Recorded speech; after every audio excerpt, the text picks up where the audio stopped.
Hello, my name is Ryan Belikov. Today we are going to talk about the safety movement. On the last lecture, talked about Industrial Revolution. A lot of these will be pre-Industrial Revolution type of safeties policies that were in place. So safety movement has been around for a long time. People have been getting hurt. One of our big ones was with the railroad executives. They said that costs less to bury a man than killed in an accident than put air brakes on a car. So, you know, an ounce of prevention is worth a pound of cure. In 1907, 320 miners were killed in the accident. Right now, at the U.S. Congress building, actually next to the Constitution, there's a separate section dedicated to miners. And so, what it was saying, over a 20-year period, over 1 million people had died with mining in the U.S. So, mining had a lot of accidents. So now working conditions have definitely improved. The likelihood of dying from an industrial accident was then was half that it was 60 years ago, so that's a good thing. So such as in 1950, we had 12 per 100 workers. Now we have about 4 per 100,000 workers. So that just gives you an example, and that rate is just slightly less right now, but it's pretty much the same. So one of the big U.S. corporations was U.S. Steel. Steel was kind of one of those titans in the U.S. So in 1901, they created U.S. Steel, and at that time it was valued at a little over $1 billion. So it was the first corporation worth $1 billion in the U.S. And at that, if you put that in today's money, that's over $52 billion. So a lot going on. So big names that we know for our titans. So Carnegie was one of them. One thing that Carnegie is known for is actually driving down the price of steel by buying out companies and being pretty ruthless. But he almost went bankrupt. So across the Mississippi, he was trying to build a bridge across the Mississippi using steel, and he almost ran out of funding, but he was able to accomplish it using a steel bridge. Put took an elephant across, and people accepted that steel was strong.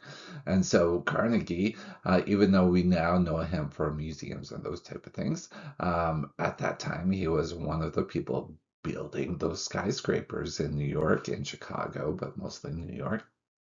Other big name that financed all this was J.P. Morgan with that steel company. There's a couple other names, but those are the two big ones. It didn't take long, even though it was growing at a phenomenal rate, people were getting hurt. So this is one of our first safety programs in 1908. Um, so trying to develop a safety program to for higher productivity, increase morale. They drove the wages up. Most people in Pittsburgh, in particular, were making medium income wage.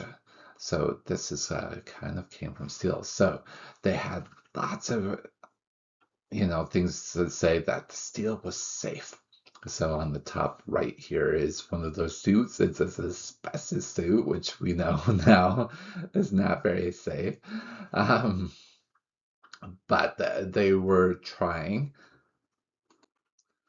Um, Their pre-industrial revolution, this is the King of Babylon. So this code is kind of our start with our current law system. So the Babylonians had like 273 laws, and it really focused if this, then this happens. So we kind of took this as, if an injury happens, then we should seek damages for that. And now we know US has one of the highest attorney rates than anywhere else in the world. And that kind of started from all of this. Egyptians, one thing, we've talked a little bit about public health. Even the Egyptians, when they were building the pyramids, even though a lot of it was slave labor, they did enforce, workers taking daily baths, having physician visits. So they wanted a strong workforce. So they recognized causes of disease and some public health. The Romans, in addition, took that to a whole other level. So they were first cities to add sewer systems, do public bath and latrines, kind of isolate, the human waste from the infrastructure and create an infrastructure of water ducts. So even before we knew about diseases and people talked about leeches and those type of things, way back, look, this is 1567. They recognized these miners would get certain illnesses for being in certain work settings. So they saw that the smelters that they were getting diseases more from handling like mercury and those type of things, having acute illness. And then we look at the state of the art mining, how we've developed that to increase the need for ventilation to vines and create fresh air into those mines. All from that 1557. They were looking at all those controls way back when. So this is definitely a name you need to know. It will be on the test. Bernardo, that's it. You're missing an O on there. Ranzinski, he is the father of occupational illnesses. And so he wrote this common book, but he was an Italian physician, and he really looked at occupational settings can impact your health. So he looked at over 50 occupations and how it can cause detriments to the health. So that's why he's known as the father of occupational health. And that was in 1760. So with the advent of industrial revolution, greater potentials from life-threatening injuries, a lot of these gears and those type of things can put thousands of pressure, and it means that it only takes about 300 to 500 pounds of pressure to do a fracture. People were having fractures and limbs cut off that they've never had before. As well as with the Industrial Revolution, new materials were introduced that had never been explored before, causing higher risk. And then also people were being overworked, potential for inattentiveness because they were just being too stretched too thin. So some other milestones for the safety movement, we got this top one, 1802, English passed the Health and Morals Apprentice Act. So this resulted from a fever outbreak with childhood labor.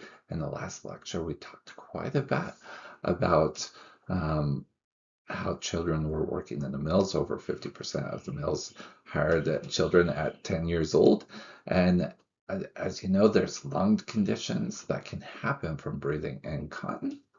In 1867, Massachusetts had factory inspections. And then 1868 was some of the first guard barrier pants that were introduced.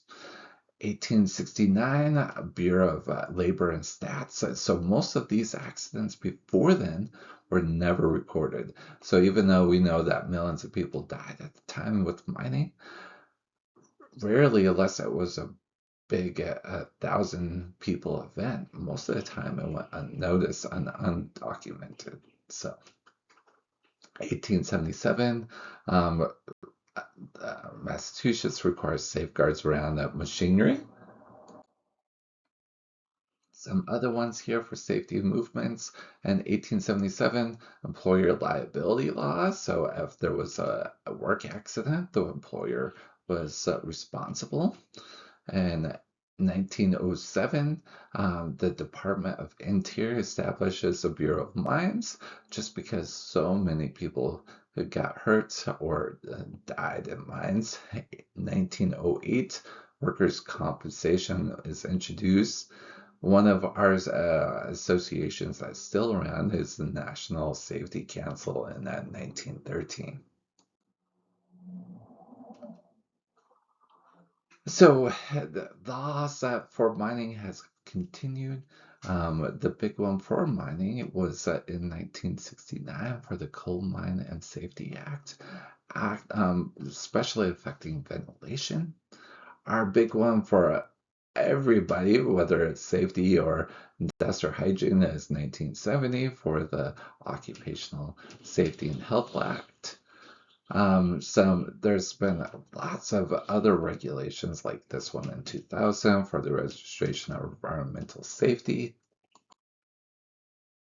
So this is kind of that breakdown of all those ones that we just kind of went over for different laws passed. More recently, like 1990, the Clean Air Act. So this was an event that happened while they were building a tunnel and bridge. So they noticed there was a disease from silica dust, silicosis, so a chronic disease of the lungs. So pretty much they were drilling, they were not using water, and it was really bad conditions trying to build this tunnel. And over 1,000 people died, and that really took notice. So this is known as the Hawk Nest tragedy. So in this event, people will work over 10 hours a day, breathing in the silica dust. Um, Workers start to die from silicosis in less than a year. So that's how much, traditionally it takes 10 to 30 years to show up. But in a year, that's the exposure was extremely high. And so author published these results from this disaster and let everybody knew what was happening because this was in West Virginia. And they were trying to connect some towns, and a lot of people didn't even know about it. So there was outcry. This is also what led to, the U.S. Department of Labor making silica a disease. With workers' compensation, we have injury and disease, so it gets a little complicated with that. And so now we have quite a bit of regulation around silica, what kind of engineering controls, what PPE we need to use, and administration controls. Asbestos, just like in the steel, they were using asbestos as insulation, as a protection. It was a kind of a catch-all for all kinds of stuff used in homes, schools, offices, factories, and we love to regret that. In 1964, links asbestos to lung cancer, so that was a big deal. Before that, it was considered a miracle fiber. And then we have lots of studies after the 1964 showing asbestos linked to more diseases than just the lungs, the pharynx, the kidneys, the gallbladder. So a lot of issues with asbestos. So in 1970s, going into the 80s,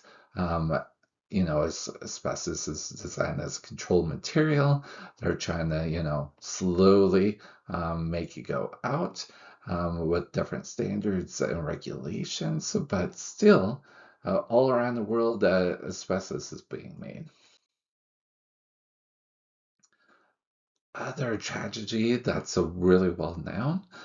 It was in India in 1984. So this methyl isocyanate was a deadly gas that was released.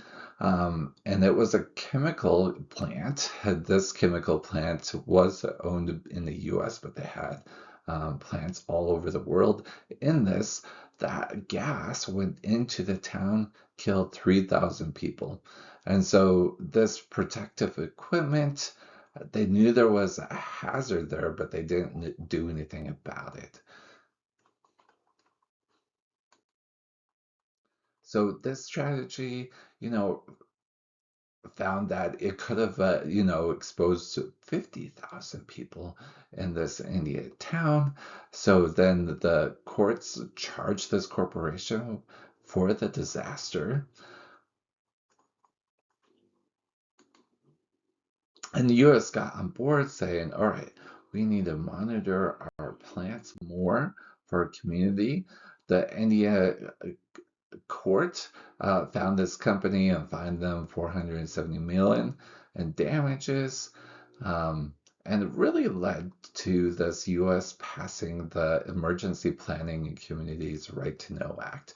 So this is really about communities deserve to know what kind of chemicals or dangerous materials that plants need to have and how we can respond to them. But it took a little bit, so that was 1986. So that disaster was put on the Times magazine. This is kind of a picture on the right of that plant.